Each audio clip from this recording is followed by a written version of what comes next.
Good morning, everybody. Welcome today, Parashat Pinhas. If you could open your Chumashim, it's chapter 25 in Sefer B'Midbar. I'd like to dedicate our learning today, Lilui Nishmat Reuven ben Chava, and I'd also like to dedicate our learning for the miraculous return and safety of the victims in Florida, in Surfside. It's my town in Florida. I hope those who have suffered loss are able to find a way to recover and to be able to find some peace. And I hope that the missing persons are found intact. There's always room to pray for miracles, and let's hope that we see one in our day and soon. So starting in Parashat Pinhas today, Pinhas seems to be a continuation. It starts, Pasuk 10 starts, Vaydaber Hashem el Moshe lemor. Hashem speaks to Moshe saying that Pinhas ben Elazar ben Aharon HaKohen, that this Pinhas, the son of Elazar, the son of Aharon HaKohen, has Heshiv et Chamati. He has taken my anger and returned it, has coiled it, has recoiled it, has brought it back inward instead of it being an outward expression. Me'al b'nei Yisrael, God was angry at b'nei Yisrael, and now Pinhas ben Elazar has pressed the rewind button on that anger from being externalized to going back to its place. And then we have these words, Bekan'o et kin'ati. I'm just going to loosely translate them for now because it's a long pasuk.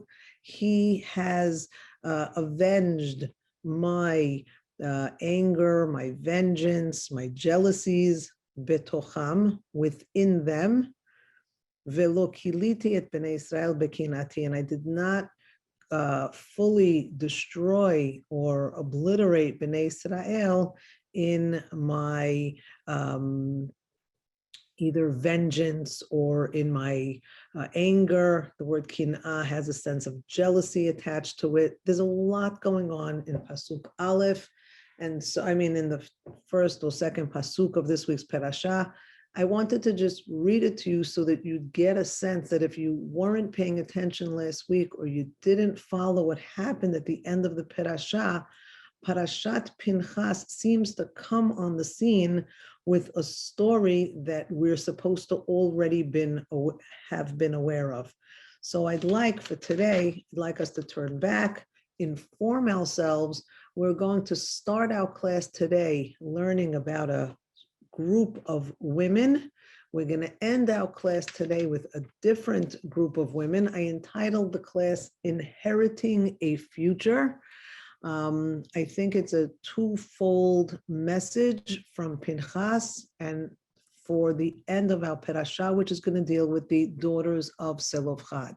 So we have a lot to cover. We'll start from the beginning of chapter 25, Perek Kafhen B'Midbar, so that we could get a sense of what's going on here, and then hopefully get a bigger story and find some relevance for our day today. So we're going to start in Pasuk Aleph, which maybe now will make a little bit more sense. At the end of last week, when Bil'am was unsuccessful, he could not find for the life of him a way to curse Bnei Israel. Every time he opened his mouth, instead of a cursing, a blessing came out. And so when he had no success with that, now the Torah doesn't explicitly say it, the commentaries say in order for him to save face, he gave Balak, the king of Moab, a suggestion. And he suggested to him, he said, look, in the state that they're in right now, they are impenetrable. You cannot even try to bless them to curse them because Hashem has blessed them already. But let me tell you something. there's one thing that's going to take the protection of their God away from them.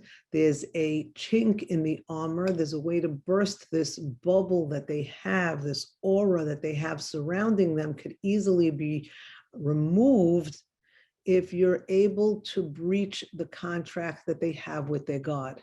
And the contract that Bnei Israel has with God is, you shall not have any other gods other than myself. That's the very first three of the excuse me, of the commandments deal with this idea, I am your God, I am your only God, and you cannot have anybody other than me.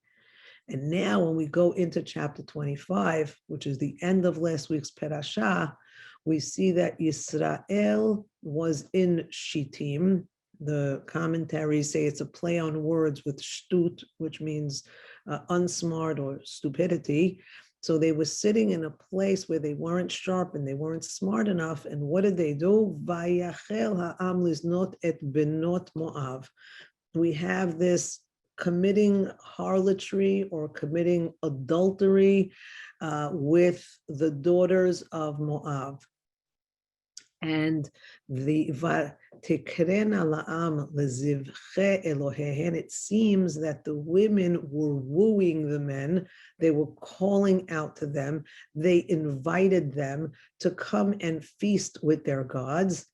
And the people, this is Bnei Israel, and you'll notice how they're not Yisrael anymore, but it's Vayochal Ha'am. We reduced ourselves from being the nation of Israel to the Am, to a nation. We always see this progression, or when we see this progression from being a nameless entity, from going from being Israel to a nameless entity, we know that there's a degradation in our status. Vayochal Ha'am vayishtachavu leElohehem. Our own bubble is burst. We're reading this, we're coming off of this people who are the untouchables. Much as the sorcerers try, they cannot in any way harm us. And then all of a sudden we see that Bnei Israel is bowing down to the gods of Benot Moav. And to make matters worse, we're introduced here for the first time to these specific gods, Baal Peor. Baal Peor, I will tell you about this type of God in a minute, but Vaitzamed Yisrael leBaal Peor. They become attached, they cling to this concept of Baal Peor. Just the word Baal, which you might translate to mean owner or husband, both of those words would be accurate for the word Baal. But the Baal, and we've heard this word Baal and Asherah, for instance, during the time of Shoftim, one of the pitfalls, one of the trip-ups that Bnei Israel had was that they fell under the influence of these gods, Baal, for instance, being the male version, Asherah being the female version. There is a lot of a sexual, immoral connotation regarding this Baal Peor. Baal meaning either the husband or the master or the owner. There were a lot, it was a community of agriculture. So back in the day, a lot of the practices and the rituals that were surrounding these idolatry or this worshiping or these rituals that they would have would involve the men coming to these beautiful women. And when you see the words Baal Peor, they believed that the land would become impregnated with the seed. And this is the way that they would worship. I don't want to get any more graphic than this, but you can use your imagination. They would have the men spill seed on the ground as a way of worshiping the natural forces, so to speak. We'll leave it at that for now, but just so you get a sense, of course, the next few words are going to be Vayichar af Hashem b'Yisrael.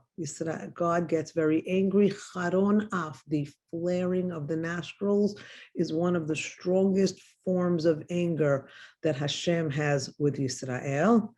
And Hashem tells Moshe, take the leaders of the people and hang them neged hashamesh, in broad daylight.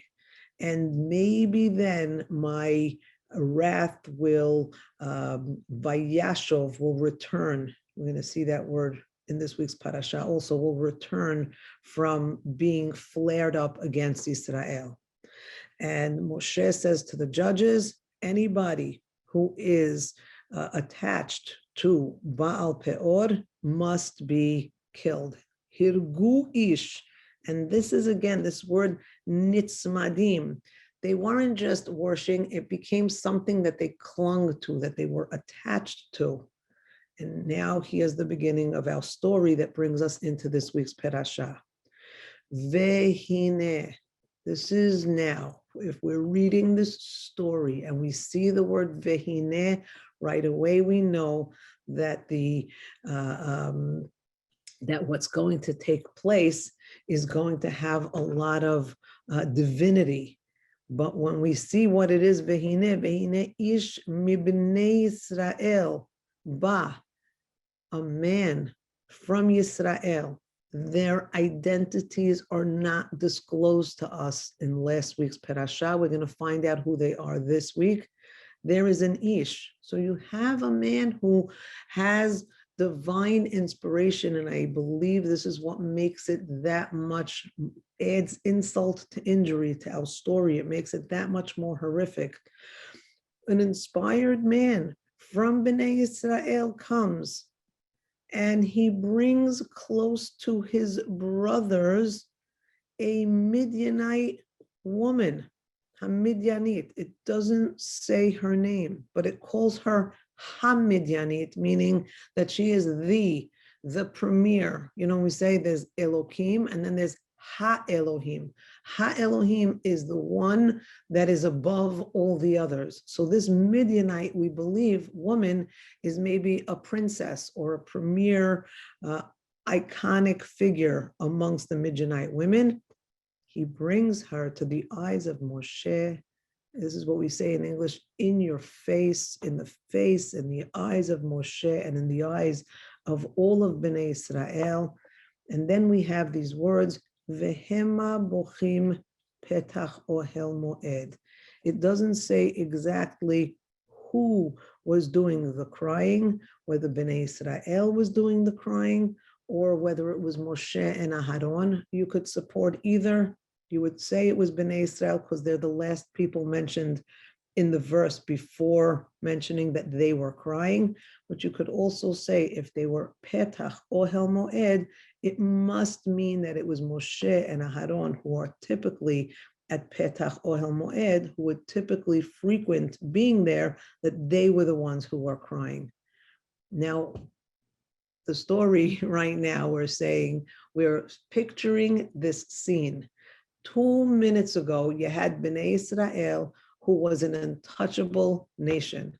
They were trying to curse them, but it was impossible because they had this beautiful protection from God.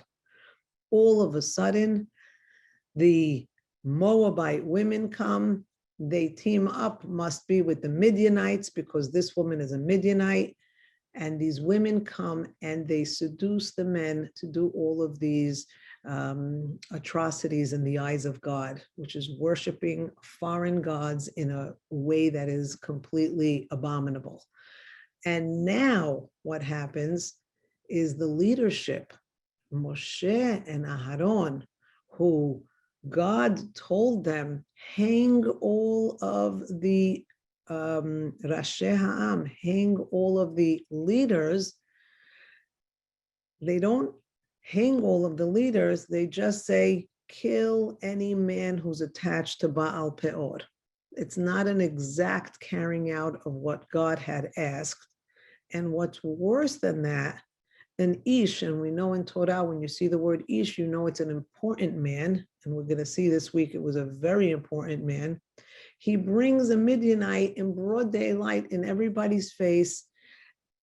And at this point, either Moshe and Aharon, or Moshe and Aharon and the people are just rendered, they're paralyzed. They can't react. Actually, their reaction is one of bochim, is one of crying. And Pinchas ben Elazar ben Aharon HaKohen, I don't even have to tell you anything, just from the introduction that the Torah gives him, it goes through his lineage saying he's the son of Elazar, who's the son of Aharon HaKohen. At this point, he's the son of the Kohen Gadol, because Aharon has already passed away. So his father, Elazar is the Kohen Gadol, and he comes, Vayakom. Please notice the rikuz pe'alim, the verbs that are now ricocheting off of the page. Vayad, he sees. Vayakom, he gets up. Mitoch ha'edah, from being amongst the people. Vayikach, and he takes a romach beyado, he takes a spear in his hand. Vayavo, there are so many verbs here. It seems to say that everything that Pinchas is doing is completely active and action-oriented. You don't see so many words that have this pensive, thoughtful, calculated, strategic element to them. We see every word that is active. So he comes, Achad Ish Yisrael, after the man of Israel, El Hakubah. He comes and he follows him into the Kubah, is like a cube, Kubah, into a tent. Vayidkor et shenehem, and he pierces both of them, the Ish Yisrael and the Isha Kobata. He pierces both of them, and there's a play on words, Kubah, Kobata, in her innards, in her tent, in her personal tent, which is possibly like her stomach or her intestines. Vate'atzad hamagifa, and the plague stops. We didn't even really know there was a plague until here. The plague stops from Bnei Israel, and at the end, the toll of people who died from this plague was 24,000. So we have, and this is how the parasha ends, and it's very unusual for it to end on such a harsh, sour note. But this is the backdrop to Pinchas. We are not sure at this point how we feel about any of this. We're sure that it was a bad thing that Bnei Israel went to worship Baal Peor. That we're sure of. We're sure that it was a bad thing that a man took a Midianite woman in everybody's eyes, because we know that they're crying about it, and we know that it's a bad thing. And then we're not sure how the reader should feel about the fact that Pinchas, in the presence of Moshe, in the presence of whatever leadership was here, we're not sure how we should feel about this. Did he do right? I mean, there are a lot of questions that surround this story.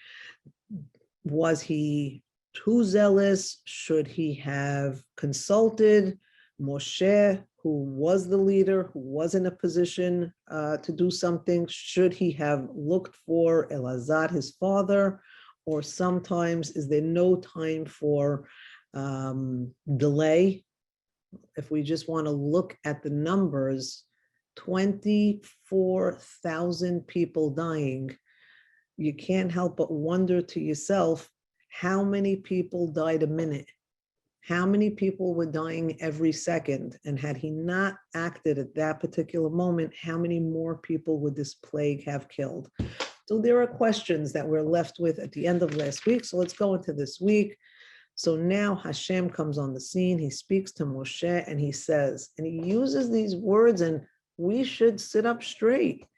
He addresses Elazar as being Elazar ben Aharon HaKohen. We know Pinchas is the son of Elazar, who's the son of Aharon, because we just saw it a second ago. But what God is saying here, Pinchas is a true child or a true grandchild of Aharon and a true child of Elazar. His actions are sanctioned and blessed by me, because as much as I hold Aharon and Elazar in high regard, Pinchas I am identifying as their child. When a child does something that is in keeping with or elevating the family name, then he gets to have the legacy of his predecessors. Grandpa Aharon and Father Elazar must have done a good job in raising Pinchas according to God, because what God says now, we could look at that first pasuk a little better, or the second one. Heshivet chamati. This word cham, what does that mean? Cham, heat. When somebody gets angry, they get heated up, they get overheated.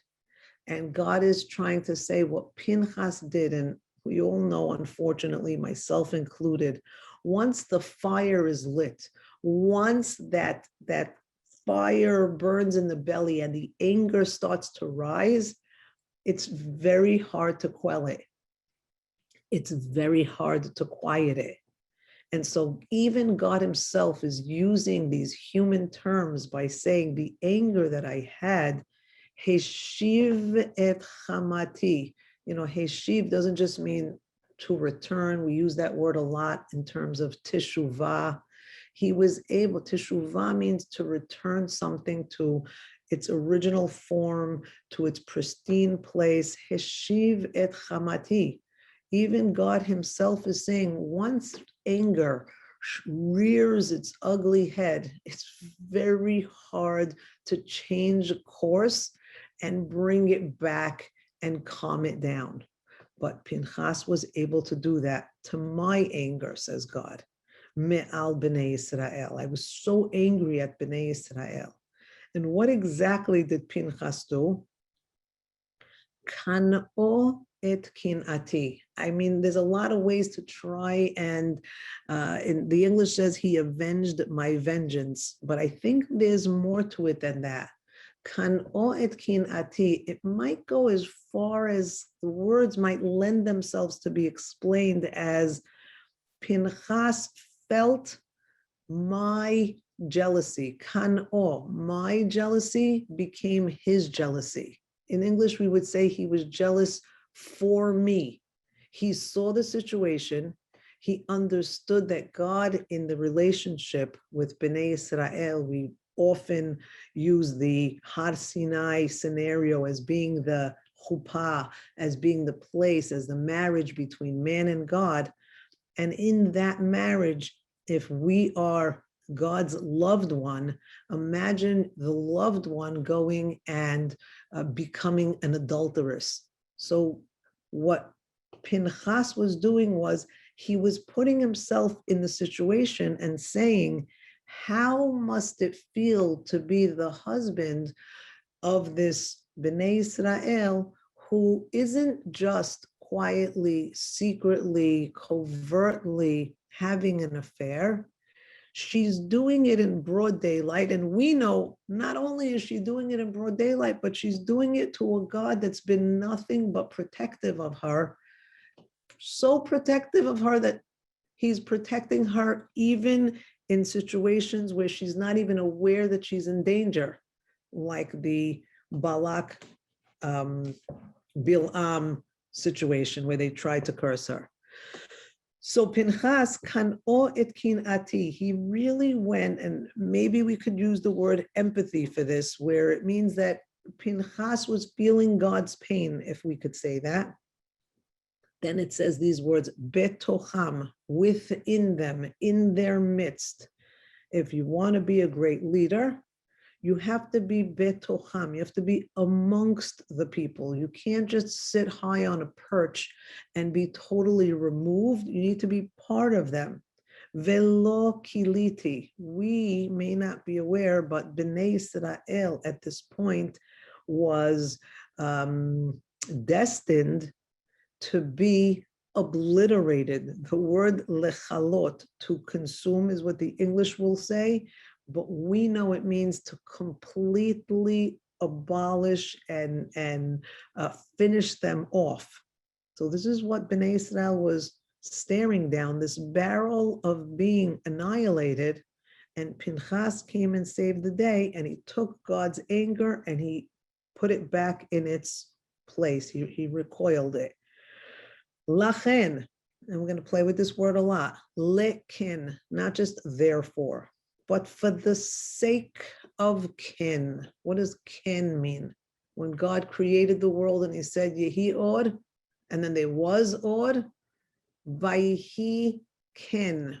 The fact that God willed something and commanded something into being, and then that thing was, and it was as God commanded it, Vayehi ken. That is what ken is. Ken means that God's intent is fulfilled, that whatever it is that God wanted, that's what is going to manifest. So lekin, lachen, not just therefore or for the sake of this, it means emor, say. We've played with this word a lot also. Emor means what I'm about to say is immutable, it's unchanging, it's forever. Emor, even the words together, lachen, emor. God brought the world into existence with Amirah, and what he brought into existence with Amirah was ken, was as he had intended. So it seems like God's bringing into existence this creation. What he's about to say is as important as the light that he created on day one or any of the other creations. He says, Emor, hineni noten lo. This is what God is saying is immutable. This is what God is saying is his intent. And his intent is that hineni noten lo. Here I am going to give to Pinchas, the son of Elazar, the grandson of Aharon. I am going to give him the word noten, which is a palindrome. It could be read either way, means he gave me something, I am giving him this in return. The word noten, like a matana, is not just a gift where you give it and that's the end of it. There's a sense of reciprocity, and the reciprocity that's taking place here with what God is giving to Pinchas, it seems like Pinchas has already given his share, and this is God's reciprocation of that. So here I am, noten lo et beriti shalom. I am going to give him my covenant of peace. If anybody ever wanted to get any kind of gift from God, beriti shalom, my covenant or my agreement or my relationship with you is one of shalom, is one of peace, is one of shlemut, is one of completion, of wholeness, of intact. It's just a beautiful, beautiful terminology. And on top of it, the next verse goes on to say, Vehaitalo ulezaro, and for him and his children after him, they get Brit Kehunat Olam, this covenant that the Kehunah for eternity, in perpetuity, forever, is going to be in their family line. Tachat asher kine leElohav, because he was jealous for his God. Vichaper al bnei Israel, and therefore either he had done a kapara, that kin'ah, that zealotry, that vengeance that he took, that emotion that he internalized of how God must be feeling, that did kapara for the people because the plague had stopped. But vichaper means he will in the future be the vehicle through which Bnei Israel will get future kaparot that they would need. And so this is a beautiful, beautiful blessing. What's so beautiful is, as much as the verses were pulling us to the past, to Elazar and to Aharon, his father and his grandfather, a person who upholds the values of his predecessors, what does he do? He's inheriting his future. He now, because he acted in a way that would make his grandpa and daddy proud, what happens? He now becomes the beginning of a beautiful future as well. God is guaranteeing him that his offspring are going to have Brit Kehunat Olam. And through them, when Bnei Israel is going to require any type of a kapara, it's going to come through them as well. And this Biriti Shalom, which we're going to have to talk about, what is it exactly that Pinchas is inheriting in this Brit Shalom, this Brit of peace? And maybe we should take a minute or two to talk about, because this word kin'ah, kin'ato, kineh, kinati, it keeps appearing over and over.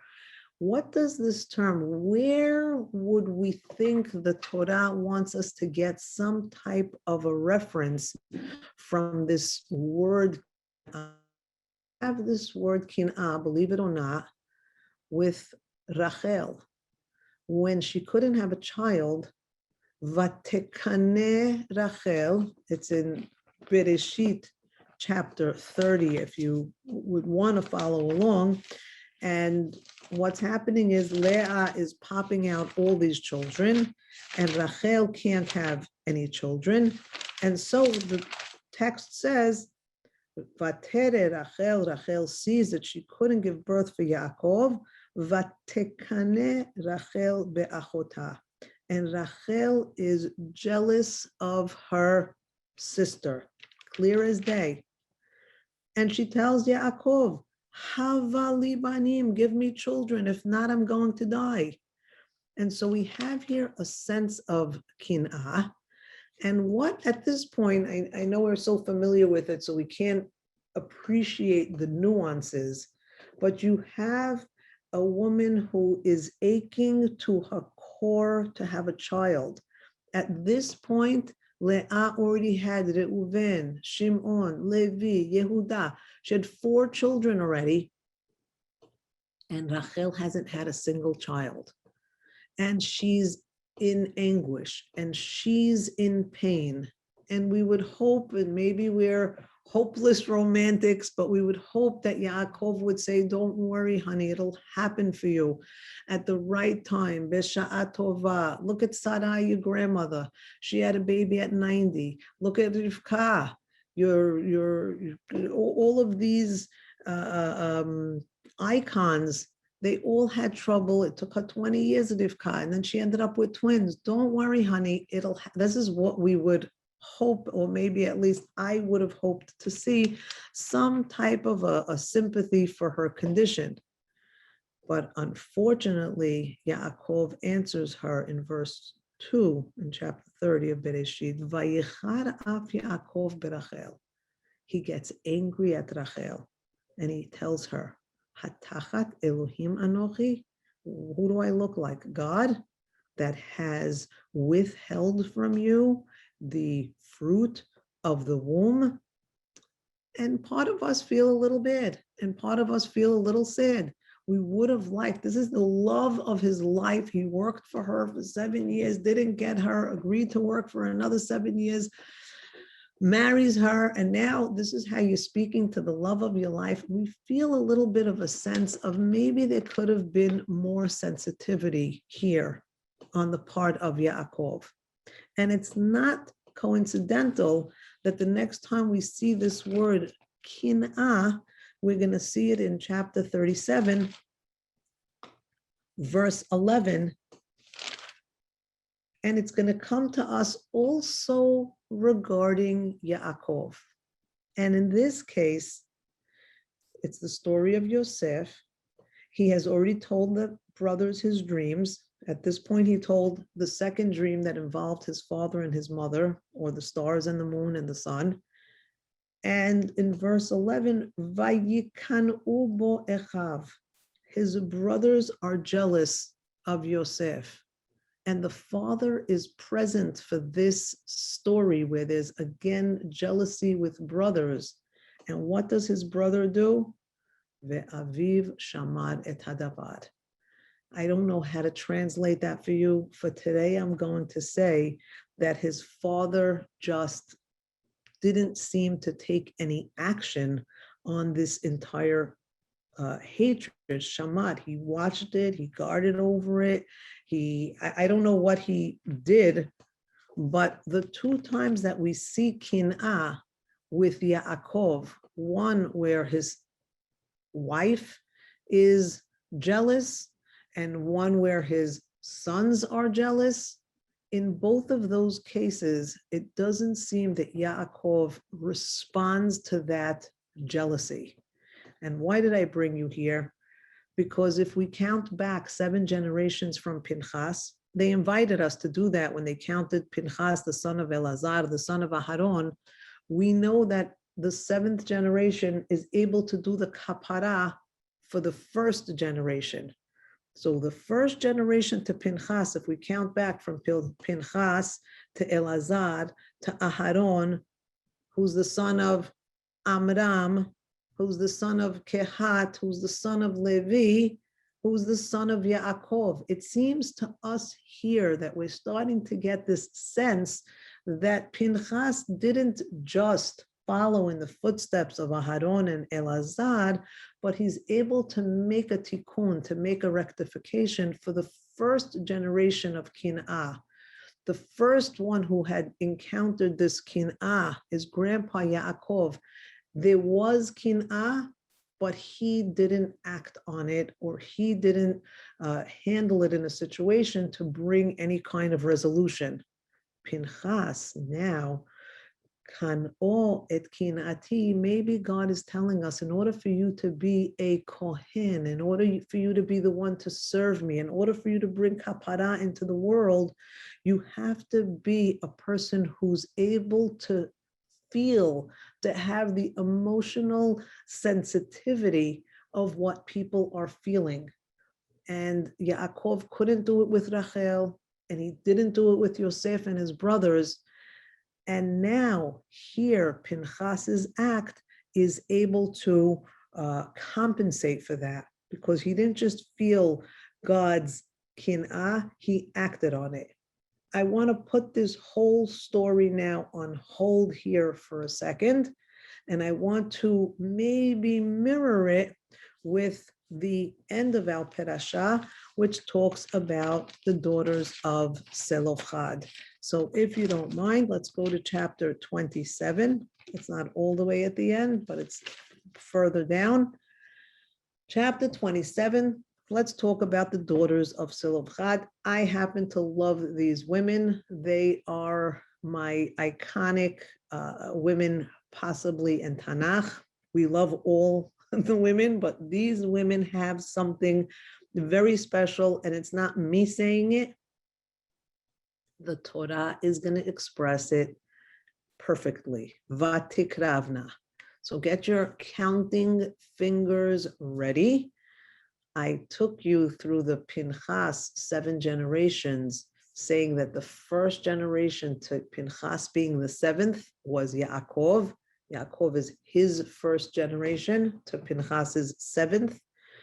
Vatikravna benot Selofhad, the daughters of Selofhad, who, so that you have the daughters, you have Selofhad, who was their father, that's 2 generations, who's the son of Chefer, that's 3, who's the son of Gilad, that's 4, who's the son of Mechir, that's 5, who's the son of Menashe, that's 6, to the family of Menashe, who's the son of Yosef. This is not me and my crazy counting. This is the Torah, specifically going back 7 generations to describe to us who the daughters of Zelophehad are. So if you thought Pinhas was a macha because he's giving me his generations, how much more so is the standing of these daughters? We never even met them before, but already I know that something about them connects to Yosef. How do I know that? Because they're the 7th generation to Yosef. If Yosef is the 1st generation, they are the 7th. And not just that, they give us the names of the daughters of Zelophehad. And we know that when they counted all of the people, this is the book of Numbers, where there was all of these countings, most of the women were not counted. Yet these women are going to get their name in lights. Machla, Noah, Chagla, Milka, Tirza, all of their names are on display for all of us to see. And now we have this beautiful description of what it is that they do. I happen to be a very big fan of these women for many reasons, but I also usually root for the underdog. I think we all do in some sense. And so when we see this word here, vata'amodna, we start to get a sense for ourselves. The Torah is painting a very clear picture for us of what these women must have seemed like at this point. It wasn't typical for women to come and stand in the presence. Let me read you the rest of the pasuk. Vata'amodna lifnei Moshe v'lifnei Elazar hakohen. And they stand before Moshe and before Elazar HaKohen and before the Nesi'im, and for that matter, before the entire assembly, and they stand Petach Ohel Moed. So we have 2 stories. One, they're crying at Ohel Moed when there's a plague and the men are misbehaving with the Midianite women. And now here we have these women, and they come to Petach Ohel Moed, and they have something to say. But before they say what they have to say, I'd like to say the words, again, Torah has so many verbs at its disposal. It chose the words vatikravna, they came close. They came maybe even like a korban. Maybe there's a lot of ways that we could play with this idea that they drew close. Maybe they wanted to become cut off. They were marginalized and they were set aside, and now they themselves are coming close. And we're going to see it from their language that they were marginalized and they did feel like outcasts. But this word that's used to describe them before they even state their claim, lemor, in the next pasuk, we're going to see what they're going to say. But before they say it, I'd like to talk about this word vata'amodna. It seems like a typical word, and they stood, but we don't really have a lot of vata'amodnas in Torah, even in Tanakh, where there's a group that is standing together, conjugated in the female conjugation, this exact vata'amodna. We only actually have one other place where we find this exact word vata'amodna. And I would love to be live so somebody could guess it out and shout it out, and that would make me so happy. But for the sake of time, I'm just going to tell you it's one of the least likely vata'amodnas. You're probably picturing, where could you find a bunch of women who are standing together? And it's going to be pretty hard to find because it's not actually women that are going to be doing the standing. In Sefer Bereshit, chapter 41, this word appears, this vata'amodna word. And I'll tell you where it appears. And you wouldn't expect it, but I'm convinced that the Torah wants us to take the two vata'amodnas and put them together. So let's do that together. In verse 3, I dropped the pin. I'm making small talk. Hopefully, while I make the small talk, you'll have perused verses 1 and 2. Always do that when you're learning and the instructor drops a pin on a particular pasuk. You should feverishly, if you got to the place, scan above and below and give yourself a little frame of reference of where we are. At this point, we're at the Paro dreaming while Yosef was still in the jail. It's the beginning of Parashat Miketz. And Paro has a dream. He's standing by the Ye'od, and from the Ye'od, these beautiful 7 cows come up. Vatir'ena ba'achu, they are grazing in the marshlands. And now here comes our famous word.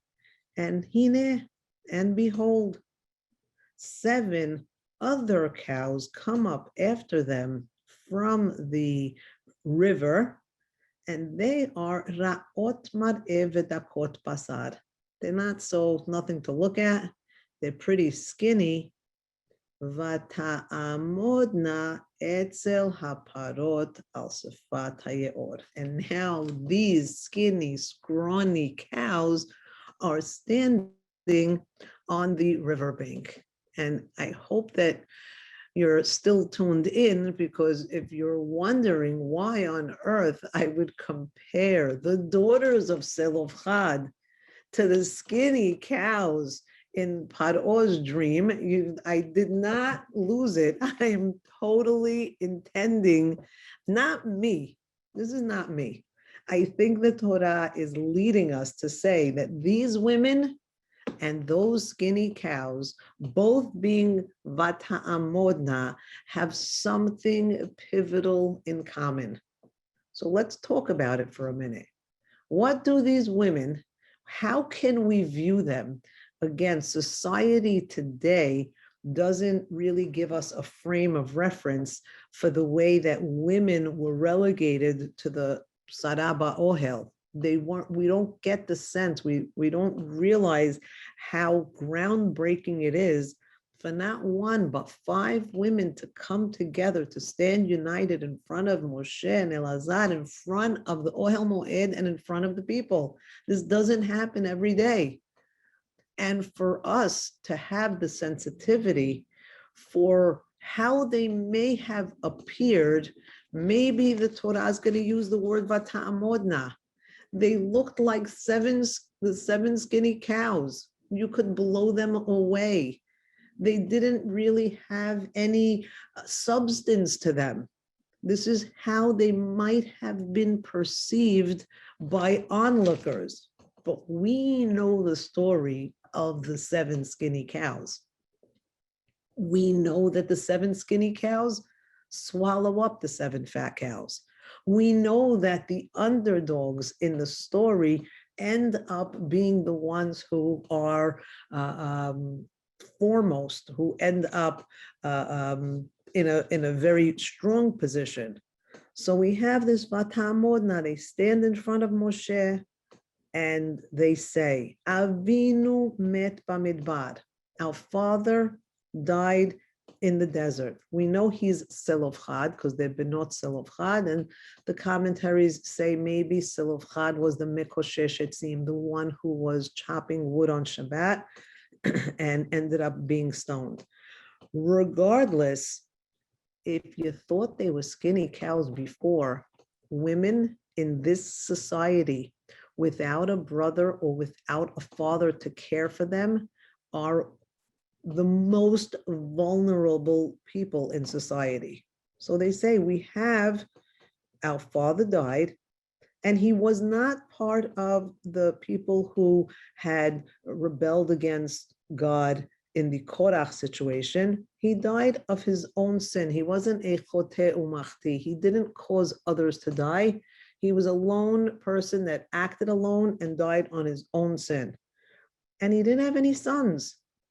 And then they use these words, Lama Yigara, Shem Avinu. Why should the name of our father be lost or be diminished from his family? Because he doesn't have a son. So please give us an achuzah amongst the brothers of our father, amongst our uncles. And Moshe brings their case to the Supreme Court, which is God himself. So let's stop here for a minute. What are they saying? What are they asking for? They're 7 skinny cows. These women have no substance, no beef, nothing to lean on, nothing to rely on. They're like those 7 skinny stalks of wheat that are literally vulnerable to the whims of the wind. And they have no brothers, no father, nobody to defend them, nobody to protect them. And they come, and yet, with all of this, what do? They're able to articulate their situation. They do it with tremendous intelligence. They state their claim beautifully, so much so they use words like lama yigara. You know the yigara word, where it comes from? It comes from on Pesach Sheni. The people who couldn't participate in the first Pesach said, why should we be diminished? Why should we be outcasts? Why should we be marginalized? Why can't we be together with our brethren who are bringing Korban Pesach? It's the Pesach Sheni story comes because they ask Lama Yigara.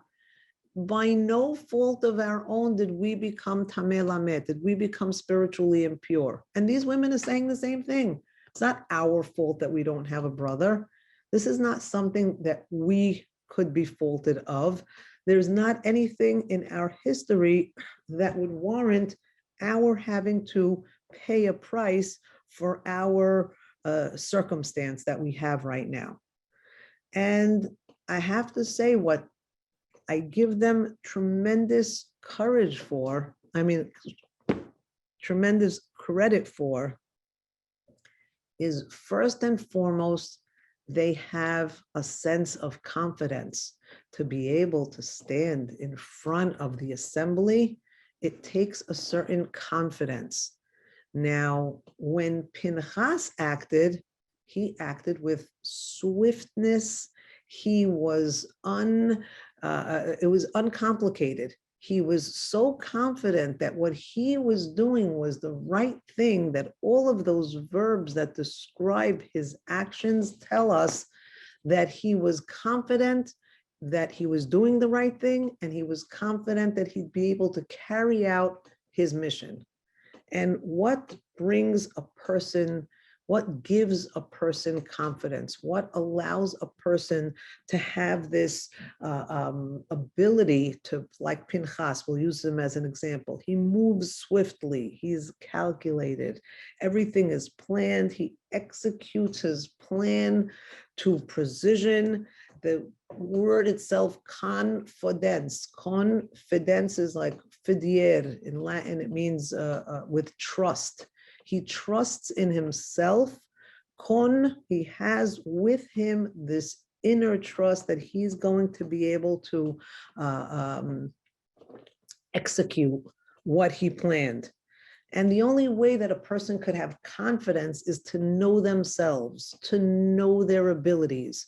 So confidence means that I've done this before, I've had this performance before, I've played the violin, whatever it is that I've done before, if I've done it and I've succeeded in something in the past, then I have confidence, I have trust in myself that I am able to act again on my known strengths and be successful. Because it's something where I'm operating in the realm of the known. I'm operating in the realm of, I know this, I got this, I've done this, I've mastered this before, I have experience in this, and therefore I can succeed. And I would give Pinhas the crown of confidence any day of the week based on the way that he carried out his mission. But I'd be selling him short if I didn't also give him another crown. And the crown that I believe buys him his Brit Shalom, his eternal peace with God, is not the confidence part. I'm going to talk about these women as well in a minute. But I'd give him the crown of Givura. I'd give him the crown of courage. Because courage, if confidence is operating within the known, where I know what the results are because I've been there and I've done that before, then courage means operating in the unknown.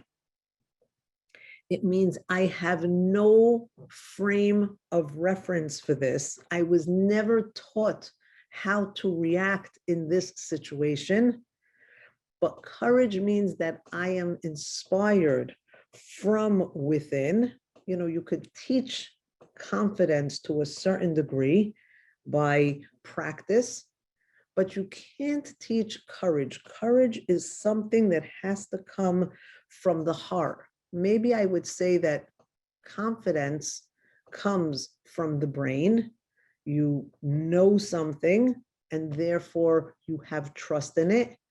But courage is something that comes from the heart. Courage is something that's from inside, where you're stirred, where you're moved, where you're uplifted, where you have to tap into your own strengths. And there are no guarantees that you're going to be successful. And I think Pinhas has both of those. And I think the daughters of Selofhad, back in our story, I think that they are the embodiment of this idea of courage. We don't have that many women who come in front of Moshe and stake their claim and make a petition and ask for something in an intelligent way. And the courage that these women are going to show, what are they going to do? They're going to ask specifically, and they say, Tina lanu achuzah. Where do we see this word achuzah? I told you that they're the 7th generation of Yosef. They have every right to ask for an achuzah amongst their brothers. And why is that? Why are they so smart in how they approach it? Is because they're only asking for something. If you'll see the book of Bereshit, chapter 47, verse 11, what happens over there? I'm stalling a minute so you could find your place and you could scan, hopefully. But at this point, Yaakov and his sons have already come down to Egypt, where Yosef is the viceroy. And in verse 11, Vayoshev Yosef et aviv ve'et echav, he settles his father and his brothers, Vayiten lahem achuzah, and he gives them a holding. He gives them land in Mitzrayim. Not only does he give them land, but b'mitav haaretz, the best land in Mitzrayim. What are these women saying when they say, give us an achuzah? They're saying that our grandpa, great, Yosef, he gave an achuzah to his brothers.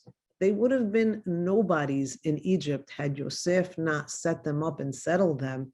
And so all we're asking is that you return the favor to his grandchildren, the children of Menashe, and you give them an achuzah as well. And what's so beautiful about this story is when Moshe takes their story to Hashem, Hashem tells Moshe, Ken benot Selofhad dobrot. The Ken that started out Parasha with the idea that Pinhas is intended to be the champion of peace and Brit Shalom and Brit Kehuna, Guess what? These daughters of Selofhad, Ken benot Selofhad dobrot. They're speaking, and what he's going to give them, of course, is a property, is the inheritance that would have gone to their father, or that would have gone to their brothers if they had brothers. God is going to now create new legislation, which is going to say forever. They're not just helping themselves in their own generation. They are now writing law that is going to ensure the future of all women. And what is he says is ken dobrot. This has always been ken. This has always been right. This has always been my intention for them to be able to inherit. And what does he say? Naton titen lahem. Don't just give them, but naton titen, give them now and give them in the future. And when we see two verbs like that, one on top of the other, I would like to say naton titen also means because of the past, because of the achuzah, because of what Yosef had done for his brothers, they merit that they should have, but not just an achuzah. What he gives them, they ask for an achuzah, but he gives them achuzat nachala, a portion that's a nachal, that's like a brook. A nachal is a stream that flows. This should never become as difficult as it was for these women to stand in front of the people. From now on, this inheritance should be something that flows as naturally as a river or a stream flows. That's how the property should flow to these women amongst the brothers of their father. And notice the words, ache avihim. The word ach is going to appear no less than 6 times in this story, because what they want is what Yosef never had. They don't just want an achuzah because Yosef gave an achuzah to his brothers. They want to be together, and they want their father's name to be incorporated amongst his brothers, because it's something that Yosef was never able to acquire or to achieve in his lifetime. Till his dying day, his brothers really didn't accept him. And what they want, these daughters, is achuzah betoch ache avinu. We want our father. Let's go to Menashe or to Yosef. We want them to be incorporated, accepted, and part of the family. And these women are able to bring a 7-generational tikkun into Bnei Israel. And in doing so, they change the legislation for the future. And the language after that that's used over and over is untatam et nachalato, the nachala. This inheritance should always go. And there's a succession. If there's no sons, it goes to the daughters. If there's no daughters, it goes to the uncles. If there's no uncles, it goes to the uncle's brothers. If it goes to the closest one, to the closest family member. But what's most important here is that I believe the Torah is saying a few things. One of them is, if it's an empowering message, you might be a skinny cow. You might be a person that doesn't have so much backing. And those are the people that God says, you come to the table, you bring what you could bring, you bring your articulation, you bring your excuse me, you bring your conviction, you bring your sense of justice, you bring all of those things to the table, and God is the supreme judge. And he is going to judge in favor, and he judges and says, he doesn't say this, I'm saying this now, just like the 7 skinny cows that you thought didn't stand a chance ended up swallowing the 7 fat cows, which is something completely against the laws of nature.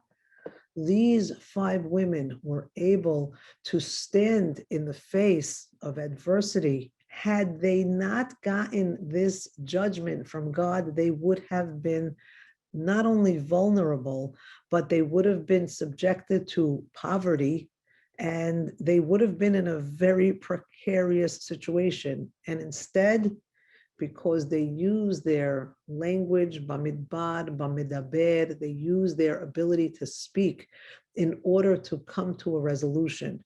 And they do it in such a tasteful way, because who do they appear to? And the way they appear, they come first to Moshe, and they first then come to Elazar. But even the succession of the way they approach their petition is so so what's the word, appropriate, that God comes and he ends up rendering them victorious.